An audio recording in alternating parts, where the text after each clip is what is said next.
Hello everyone. आज मैं आप लोगों के सामने अपनी ड्यूटीज़ की कुछ बातें शेयर करना चाहती हूँ। ये मैं इसलिए नहीं कर रही हूँ कि आप इस सिचुएशन से डरें या फिर हमें कुछ सिंपैथी चाहिए आपसे। ये मैं सिर्फ इसलिए कर रही हूँ कि आप इस सिचुएशन की गंभीरता को समझिए, क्योंकि मैं इस सिचुएशन को इतने करीब से देख के आई हूँ, तो मेरा एक फ़र्ज़ बनता है कि मैं एक जिम्मेदार नागरिक के नाते आप लोगों को भी इसके बारे में जागरूक कर पाऊँ। क्योंकि मैं आज भी देखती हूँ कि लोग, बिल्कुल भी पढ़े लिखे लोग ध्यान नहीं देते हैं। मेरी ड्यूटीज़ अब एम्स के कोविड एरिया से ख़त्म हो चुकी हैं। मैं क्वारंटीन के लिए आ गई हूँ। बहुत बहुत ज़्यादा टफ ड्यूटीज़ हैं। जितनी भी चीज़ें आप पढ़ रहे हैं उसकी एक एक बात सच है। हम ड्यूटीज़ दिन रात कर रहे हैं। बहुत दिनों से सोए नहीं हैं, ढंग से खाना नहीं खा पा रहे हैं। गर्मी इतनी ज़्यादा लगती है पीपीई किट में कि उसको शब्दों में बयां नहीं किया जा सकता। मास्क इतना सफोकेटिंग होता है कि उसे आप 5 मिनट भी नहीं पहन सकते हैं, और उसे हम 6-6 घंटे 12-12 घंटे लगा के रख रहे हैं। भले ही हमें सारा प्रोटेक्शन दिया जा रहा है, हम लोग बहुत ध्यान रख के ड्यूटीज़ कर रहे हैं, लेकिन फिर भी एक डर तो सभी के मन में रहता है कि कहाँ किससे क्या चूक हो जाए और वो पॉजिटिव हो जाए। ये बीमारी इतनी भयानक तो नहीं है, ये सच है, लेकिन इसका जो स्प्रेड है वो बहुत भयानक है। जहाँ तक यंग एज के पीपल की बात होती है, वो लोग बच जाते हैं इजीली, उनको बचाना इजी होता है, उनके सिम्टम्स गंभीर नहीं होते हैं। लेकिन जब छोटे बच्चे आते हैं, जब बूढ़े लोग आते हैं, तो सिचुएशंस बहुत डरावनी होने लगती हैं। मैंने देखा कि फैमिली में पापा पॉजिटिव निकल रहे हैं, फिर मम्मी पॉजिटिव आ रही हैं, फिर बच्चे आते हैं टेस्ट कराने, सुबह से लाइन में लग जाते हैं। जब उनके टेस्ट रिजल्ट्स आते हैं उतनी देर तक उन्हें होल्डिंग एरिया में रुकना पड़ता है। आप सोच नहीं सकते हैं कि उन लोगों पे क्या बीतती होगी कि हमारा रिजल्ट 24 घंटे में क्या आने वाला है। वो बेचारे तो बस ये डरते हैं कि कहीं कोरोना हो गया तो हम मर जाएंगे। ये डर आप लोगों ने अभी देखा नहीं है। जब आप ये सब देखेंगे तो शायद घर से निकलना बंद कर देंगे। ये सब कुछ सही है कि आप सोशल डिस्टेंसिंग मेंटेन करिए, मास्क पहनिए, दूरी बनाए रखिए, अननेसेसरली लोगों से नहीं मिलिए, पर ये सारी चीज़ें यंग एज जनरेशन के लिए हैं। ओल्ड एज लोगों के लिए, बच्चों के लिए नियम ये कहता है कि आप उन्हें घर पे रखिए। इसलिए स्कूल सबसे पहले बंद किए गए, इसलिए सबसे पहले हाई अलर्ट हुआ सीनियर सिटीजन्स के लिए। पर जब मैं क्वारंटीन के लिए यहाँ आ रही थी तो मैंने देखा कि आज भी सीनियर सिटीजन्स बाहर घूम रहे हैं। बच्चे खेल ही रहे थे कॉलोनी में। आप नहीं जानते कि कौन सा एरिया हॉट एरिया में कब कन्वर्ट हो जाएगा। सिचुएशंस अभी और वर्स्ट होने वाली हैं अगर हमने ध्यान नहीं दिया तो। जो अब केसेस आ रहे हैं, नंबर ऑफ केसेस बहुत बढ़ रहे हैं। जितने नंबर ऑफ केसेस बढ़ते जाएंगे उतने उनके कॉन्टैक्ट हिस्ट्री वाले लोग बढ़ते जाएंगे। इसलिए बहुत बहुत ज़रूरी है कि आप सब घर पे रहिए। जो भी एक इंसान घर से बाहर जाता है घर की ज़रूरी चीज़ों को लाने के लिए, वो अपना पूरा ध्यान रखे, वो ये जाने कि पूरे परिवार की जिम्मेदारी उसके ऊपर है। बाहर से आने वाली सारी चीज़ों को जिस तरह से यूज़ करने बोला जा रहा है, आप प्लीज़ वैसे ही यूज़ करिए।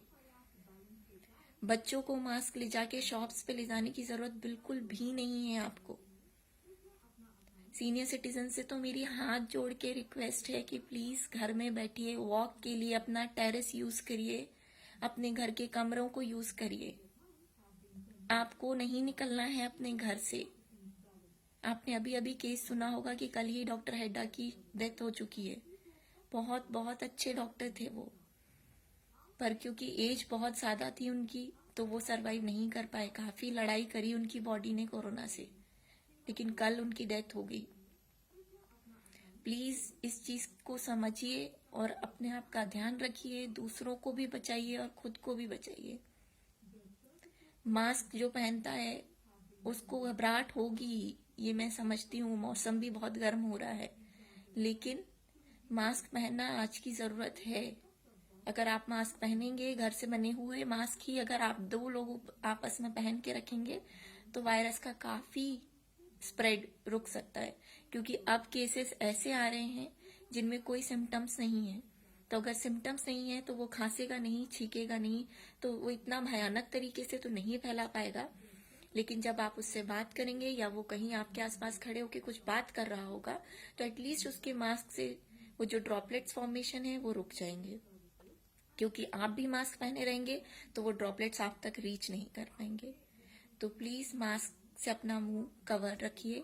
घर लौटने पे अपने हाथ पैर जरूर धोइए और इन सब चीजों का ध्यान रखते हुए आप अपने परिवार में भी सबका ध्यान रखिए।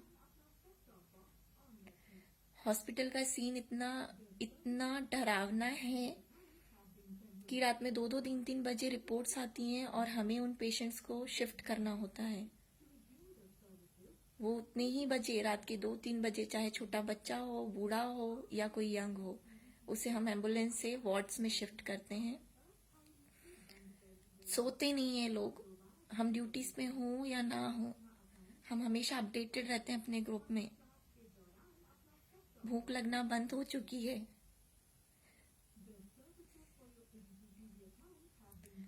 घर से दूर अब क्वारंटीन के लिए भले ही होटल मिला है, 5 स्टार होटल है, लेकिन घर से ज्यादा अच्छा और कहीं नहीं लगता।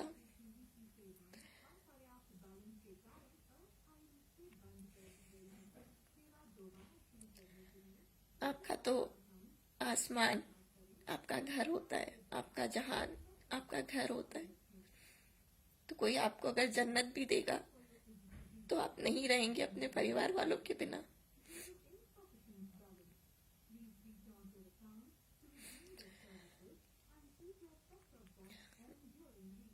प्लीज इसकी गंभीरता को समझिए। शायद हमें अब सेकेंड राउंड ऑफ ड्यूटीज पे भी जाना पड़ जाएगा। सारे ही डॉक्टर्स के लिए बहुत मुश्किल है ये सब। सबके छोटे बच्चे हैं, सबके घर में माँ बाप हैं, सबको अपने घर वालों से प्यार है।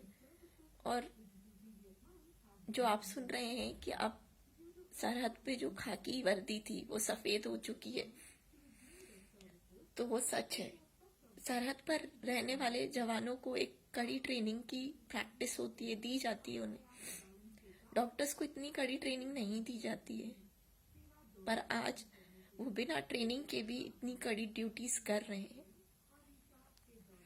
सिर्फ आपके लिए। अब आप देंगे साथ तो बनेगी बात। ये बात ध्यान रखिए कि अब एक ही तरीका है इसको रोकने का। I protect you, you protect me. इसकी अभी तक कोई दवाई नहीं है। इलाज सब कुछ सिम्टम्स पे डिपेंड करता है। वैक्सीन अभी ट्रायल्स में है। रोकना है अगर आपको तो आज से ही जो चीजें मैंने आपको समझाई हैं प्लीज आप ध्यान रखना स्टार्ट करिए। Stay home, stay safe.